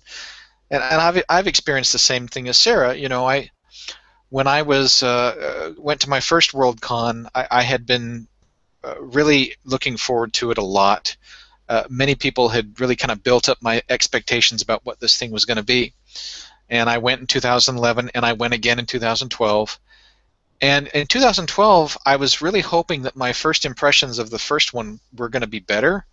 Or let me rephrase that. That if I took another sip of the glass, that it would taste better. Let me put it that way, if that makes sense. You know, because I wasn't really thrilled with it the first time. It didn't, you know, again, there were too many instances where it was clear the people I was talking to were evaluating me, trying to figure out, you know, am I even somebody who should be allowed to be part of the cool kid conversations? And there were way too many people who were, you know, trying to figure out, you know, which one of the little cliques, the inside cliques, was I with. And I really walked away with it with kind of a sour taste in my mouth because unless I knew some of the specific people beforehand, like many of the authors at Analog Magazine, they of course welcomed me openly. That was not a problem. The Baen people, I wasn't even publishing with Baen in 2011 or 2012. They welcomed me openly. But when I would go specifically to some of the parties that some of the publishers would run, like Tor, or if I went to the SIFWA suite, which was the suite open to all members of the Science Fiction Writers of America. I'm not a member anymore. I walked out of that organization 2 years ago. You know, you would walk into these environments and it was like the air would suddenly drop 20 degrees in temperature because instantly you had eyes on you and they were trying to figure out your shit. And it was like, is this supposed to be a party or am I at like a political screening, you know? And that just kept happening over and over. And then it happened 2 years in a row and I kind of thought, you know what, this is not fun. I was there for business purposes, obviously, and I wanted to have fun. I really wanted to like love it the way people say you should love it, and I didn't end up loving it. And the more I see them celebrate themselves as this wonderful community, you know, perhaps for them it is, you know, for the people that are on the inside and they have the right politics and they have the right friends, it probably is wonderful for them because it's a bunch of mirrors. It's all of them reflecting back to each other themselves. But coming in from the outside into that, it's not fun, and it's not loving, in my opinion. It really isn't. Madcat, did you want to ask your question? Sorry, are we having a bit of a traffic jam? Go ahead, Madcat. Oh, I think we're having some issues with sound. Sorry, my Hannah's mute button is attacking me. So I was wondering to the writers here, has the Hugo Awards ever been about awarding people of merit, or has it always been political like we see today? It was not nearly this political early on. In the very early years, it was far less political. It has, particularly the last 20 years or so, it's become extremely politicized, which, funnily enough, coincides with the drop in interest, attendance, and the rest of it. Yeah, well, I wouldn't be surprised. I mean, once you start making these little cliques, it seems to just permeate the entire atmosphere, and you stop wanting to be part of it because you just don't know when I was in Gamergate in BC, I talked about these invisible barriers of uncertainty where you just don't know what's expected of you or how you're supposed to act, but you do know if you get it wrong, you're going to be ostracized. And I told people, we shouldn't acknowledge these things. We should just walk right into them. But when they exist in a community, they shut it down, and it just gets smaller and smaller and more insular because there's nothing actually more frightening than that kind of uncertainty, and it's not fair. Yes, in a way, I'm lucky because I knew beforehand that this was what I was walking into, so I was in a position to decide, well, screw that. I'm going to be who I am and what I am, and they can take it or leave it. And if they don't like it, well, these are two very nice middle fingers that they can sit on and rotate. Oh, actually, yes. Go ahead, Sarah, if it's right. What you were describing, Allison, is a lot like we talked about this feeling on a group blog we have, Mad Genius Club. We're actually all on madgeniusclub.com. And we talked about it, and one of our commenters, Julie, made the perfect analogy. And that's someone who has been in that situation in conditions I'm not willing to share. She got it exactly right.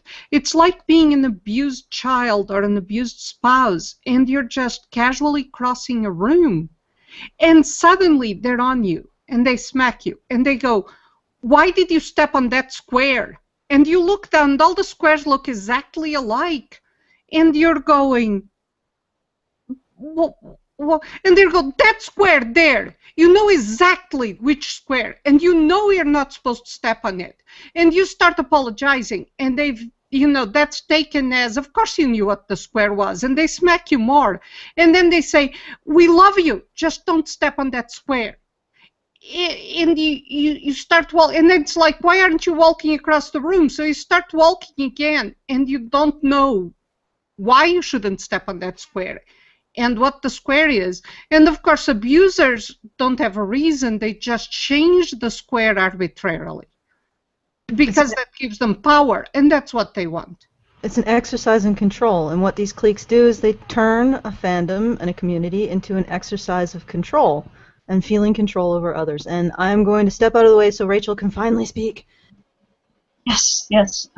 Well, to prepare for all this, I was looking over the various articles that were covering you guys and the situation with the Hugos. And the thing is that talking to you guys and seeing what they've written is like night and day. And that's something I think should be addressed, because if you ask them what you guys all are basically white male oppressors who just want to vote in more white men, more straight white heterosexual men who are conservative, and that's basically the narrative. And it's so weird that it's just, well, maybe it's not weird, but it's just it doesn't seem to be coincidence. I mean, what do you think you would attribute to that narrative being so strong across the board with so many different people? It's their go-to. Anyone who steps outside the line is in favor of white male, because white male is their ultimate evil. It's kind of like being a wealthy Jew in Germany in the 1930s and early 1940s. You know, that makes you really evil. And so anybody who is even slightly evil gets the same tag, even if your assets suggest that no, you cannot possibly be male.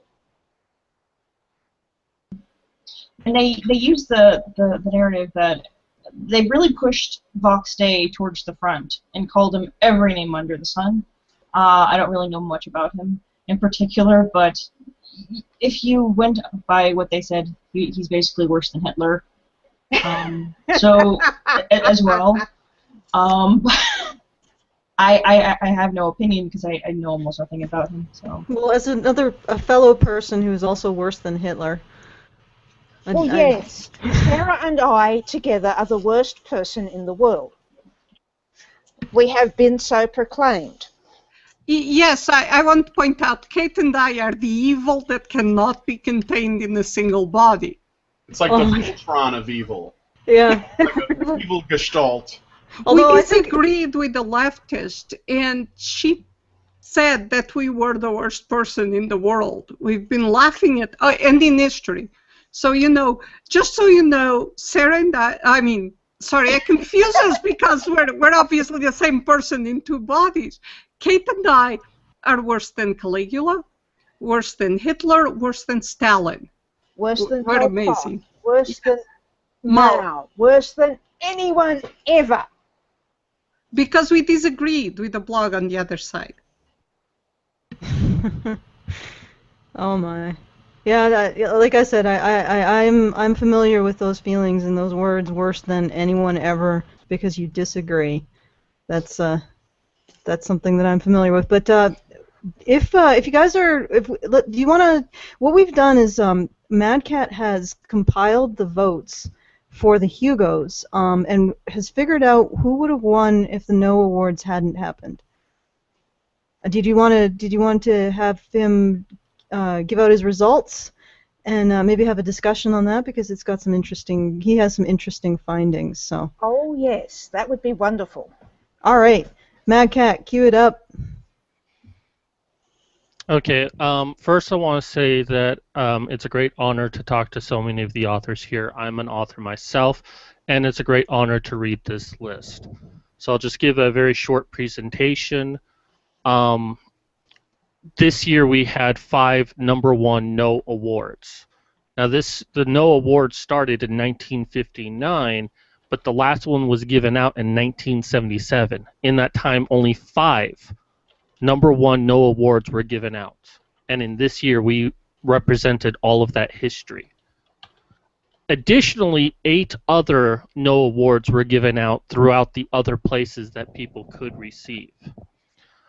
So we're still kind of working on the name, but we're going to be calling these the Honey Puppy Awards for people who should have won the Hugo Awards.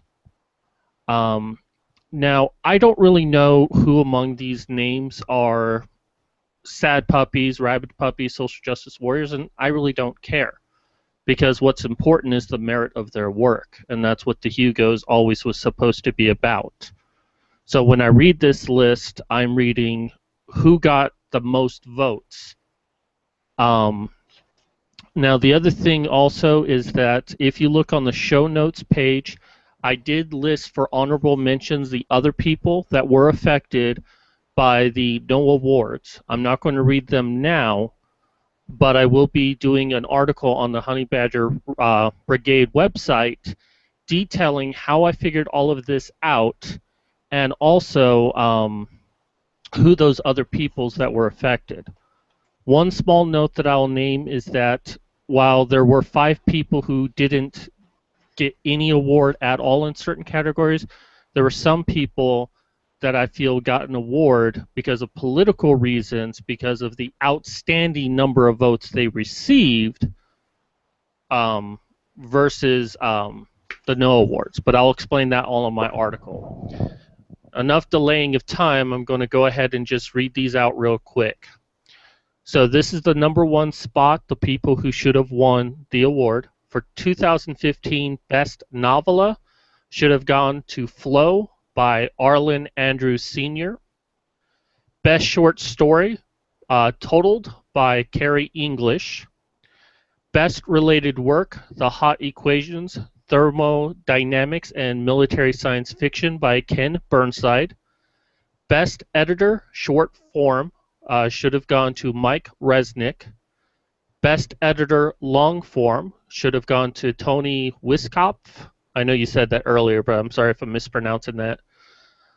Professional Artist, Kirk Duaponce. Ponce, I don't know how to pronounce that. Fan Writer, Jeffro Johnson. And the John W. Campbell Award should have gone to Carrie English. Okay, just to clarify, because I think that was more than, was that more than the actual no awards given? Because I thought the no awards were in, just double check here. Well, there were 5 given out, but as I mentioned, there were some others that I thought that, based on the numbers that I saw, and I looked through a lot of numbers, that people were given awards for political reasons and not merit. Okay, so unfortunately, with this system, there is no way for me to determine the reason why people voted the way they did. Yeah. So I can say with... Oh, sorry. I just want to jump in on the Campbell Award specifically. So the way this works, for people who aren't familiar with it, is it's a preferential balloting system. So anytime you vote on anything at the Hugos, it's a preferential. So you rank a number 1 and a number 2 and a number 3 and a number 4 and a number 5. So if you have 5 things to pick from, you rank them in order of preference, 1 through 5. Now you can selectively put no award anywhere in that selection. So if you like number 1 and number 2, but you don't like any of the others, you can put number 1, number 2, no award, and that's it. What they did with the Campbell is they killed Carrie English with no award by putting the one person who they preferred above no award and putting everyone else below no award. Carrie English earned the Campbell Award, but again, a woman, I want to emphasize this, a woman was punished by the people who claim to be doing this whole song and dance. She was punished. She deserved and should have gotten the Campbell, and she was punished. She was placed below no award. Anyway, I'm sorry. Go ahead, Mad Cat. Well, and what you're describing there, Brad, is exactly the reason why I changed 3 of these, because people won like by a large margin, like 60% of the votes, which is statistically impossible in my opinion, went to these number 1 people, and then 95% of their votes went to no award. And that just seems very fishy to me, and I will explain it all in my article, how I made these conclusions, so people can see if I'm right on track or if I made any mistakes anywhere. So that's really all I have to say on this. Okay, well, I mean, absolutely transparency, and people can discuss this and decide for themselves what should have happened. But these are, again, the people who should have won the no award categories if the no award hadn't actually been used to nuke the Hugos. Do you guys have any final statements that you want to say before we get into? I'd like to get into the future of where you see the Sad Puppies going in the future. But before that, do you guys have any final statements on this Hugo and the Sad Puppies up to this time? Brad, Kate, and Sarah. Anyone? I guess I'll go first. The future is pretty murky. I think, again, I did not expect them to do what they did. I thought there might be a few hundred at best that would be this nasty. I didn't think that 2,500 people would just all together decide to be jerks. Uh, Walking away from that, I'm like, you know what? For me personally, that is not a culture that I can respect. I really can't. It's like Tony when she walked out at the ceremony. I have gone to great lengths arguing with this culture. I have done so much to try to be ambassadorial with this culture. And this thing they've done, to me personally, the sourness will never go away. And of course, the other side will say, well, you guys made us do it. And I'm just like, you know what? No. You guys don't get to play the game of the abuser. You don't get to claim that anybody made you do this. You did this, and you screwed over a whole bunch of people who didn't deserve to be screwed over, and you're not going to blame it on anyone but yourselves. And again, I don't want anything to do with a culture that's going to vote against people. The No Award vote was a vote against people. It was not a vote for people. It was not a vote for propriety. It was a vote against people. People lost on Saturday night. And I don't want to be part of anything that celebrates voting against people the way they did. And so I look at that, again, I look at Michael Rothman's boys as again, they're the canary in the coal mine. They walked away, and they're not going to come back. And that's going to keep happening and keep happening and keep happening. And all the old timers are going to either die off or go away themselves.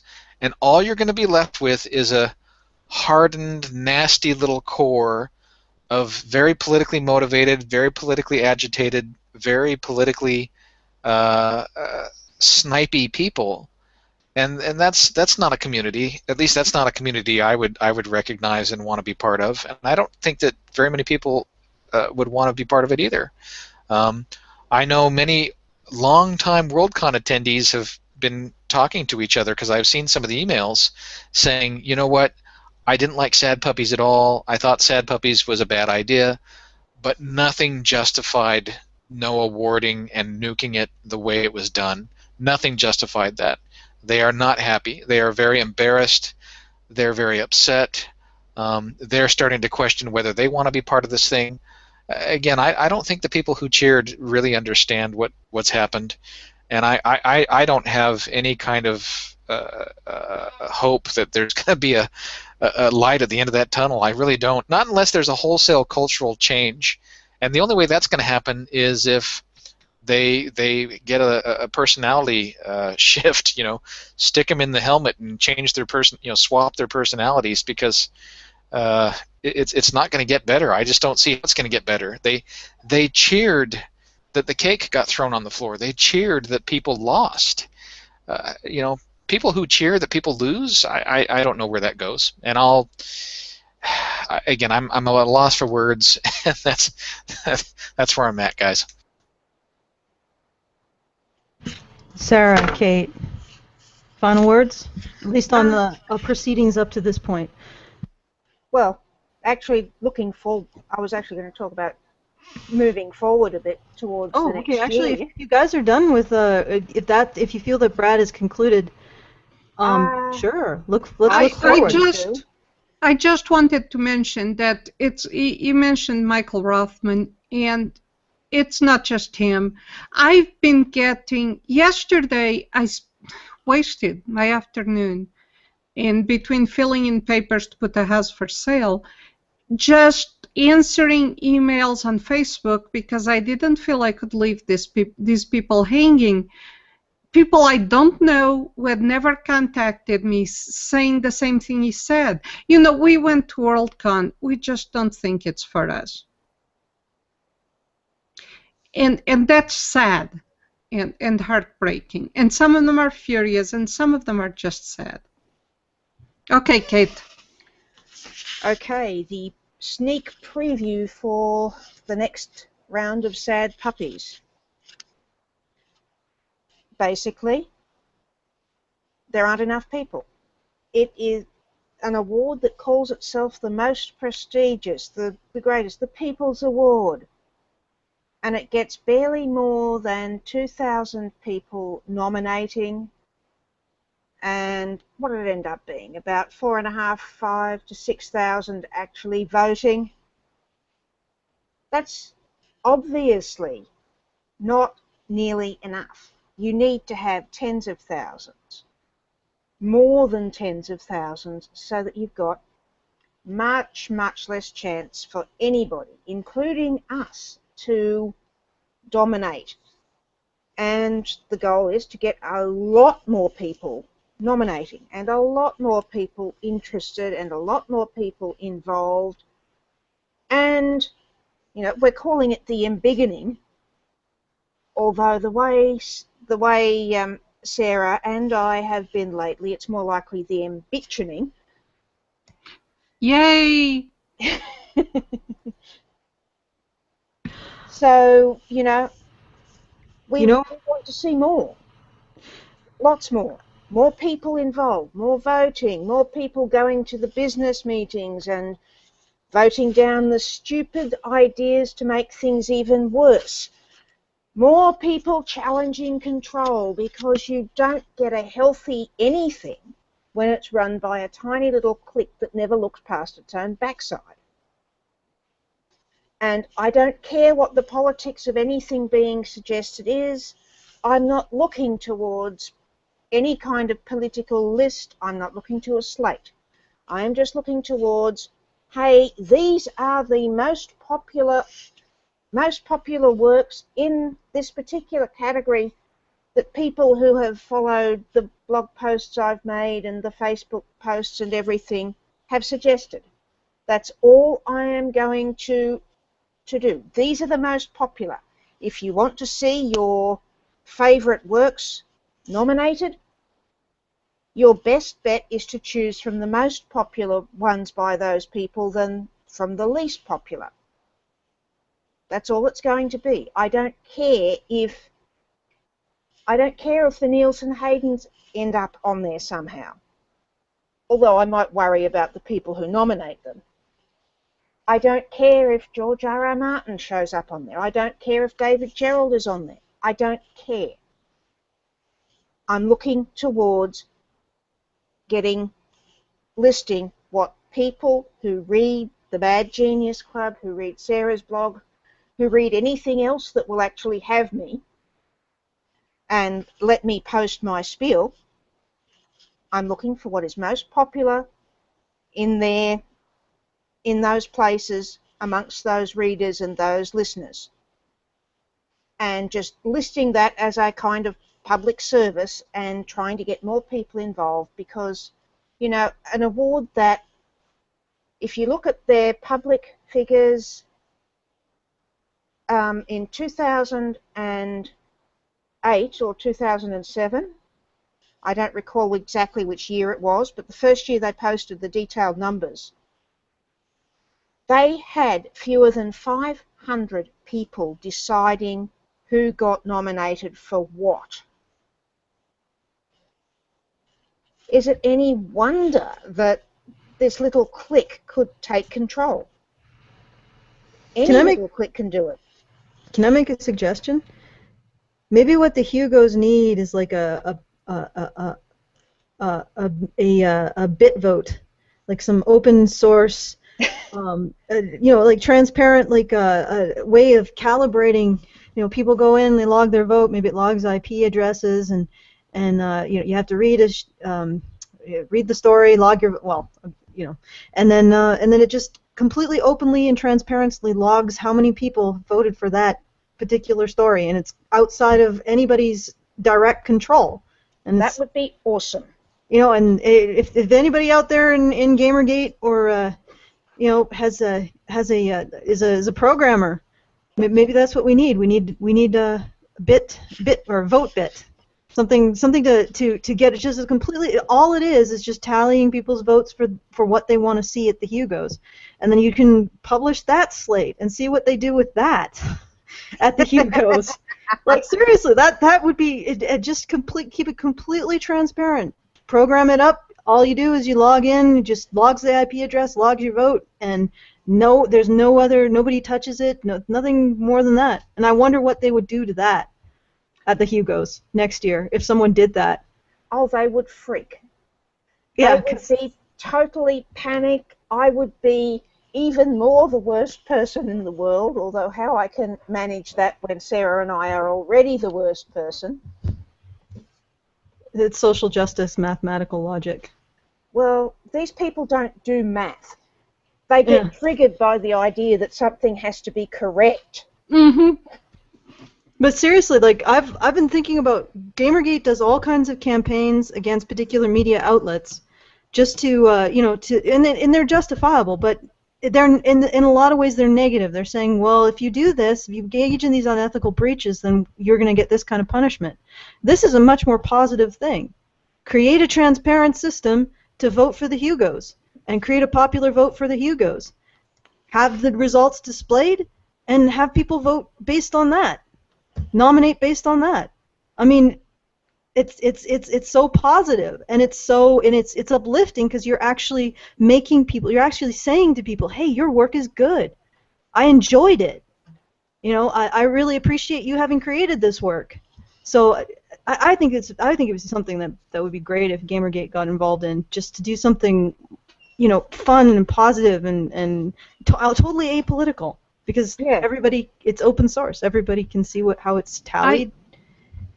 I can say that the Gamergaters who have come to my blog and identify themselves as such seem younger and a lot of fun. The thing, here's the thing though, George R.R. Martin has decided, based on I don't know what evidence, that all Gamergaters are horrible, evil, woman-hating, terrible people, and this is I certainly am. And this is the common sentiment that you will find throughout the old guard of the science fiction establishment. They have all decided in unison that all Gamergaters are evil and nasty and horrible. And yes, you're all men, none of you are women. All your vaginas have been confiscated. You're all horrible. You know what? You just have to be a person who doesn't as much define themselves by what other people think of them. I'll just sit here and cultivate my neck beard. Yeah, Hannah's combing out her neckbeard as we speak. I think we need to get more of those gay white Mormon men with great racks badges. I'm not quite. I almost saw like a dwarf when you were saying that. Like dwarfs women are supposed to have beards and breasts. Something. They are dwarf women. Oh, I think this is a good place to end off on. What do you think? Place is back. They're often confused for dwarf men. Some of us are a little tall for dwarves. Not Allison, she's fun-sized. She fits in those overhead compartments. I might have to be a troll. I'm Mediterranean and over 50. All I have to do is not use the hair removal wax for a week, and trust me, I could be. Could be a dwarven woman? Yes! There we go. Yeah. Well, apparently it's good for grit, so there you go. We've got the Brian Gimli impersonations out. This is a good place, I think. Yeah, I think Brian, we're ready to go. I'll just do I'll do my thing. I'll usher. What's the Elvish word for friend, Brian? I can do that. What's the Elvish word for friend? All right, so here on Honey Badger Radio, what we want to do is we want to bring more voices to the conversation. We want to give a platform to more people, because the reality is a society where there is no disagreement is not a healthy society. And we want to challenge these one-party systems, just like the Sad Puppies did. And there needs to be disagreement. There needs to be diversity in political opinion. And the reality is, like I said, we not only do we need diversity in political opinion, I'd like to challenge those people who want to squash diversity in political opinion to consider the nature of discrimination. The reason why we protect certain groups of people, or we consider very carefully discrimination against certain groups of people, is because they have experienced it in the past. And in the past, discrimination has been based on skin color, in all different ways, on ethnicity, on your cultural factors, on your gender, on your sexual orientation. We've seen discrimination based on physical features and physical aspects of our being. But discrimination also happens based on what people believe. And in a lot of ways, our beliefs are a part of us in the same way that our physical features are a part of us. They're a function of the way we think about the world. They're a function of the experiences we've had. And they need to be respected. They need to be understood. When they lead to behavior that's bad, necessarily we have to say that is bad behavior, of course, but doesn't justify discrimination based on somebody's beliefs. So if you're the kind of person who wants to bring more people together, wants to end this kind of discrimination against belief, wants to see everyone, regardless of political stripe, at least recognize each other as human, even if they disagree, then this is the place for you. And I hope that you listen, you support us, you help us out, and you help us make this platform bigger. And I just want to thank everybody who's joined us, and give Brian the final word. All right, then. Why go around an ideology when you can go through it? Please go to www.patreon.com/HoneyBadgerRadio to support our efforts. We have salted pork. You, sir, are a dork.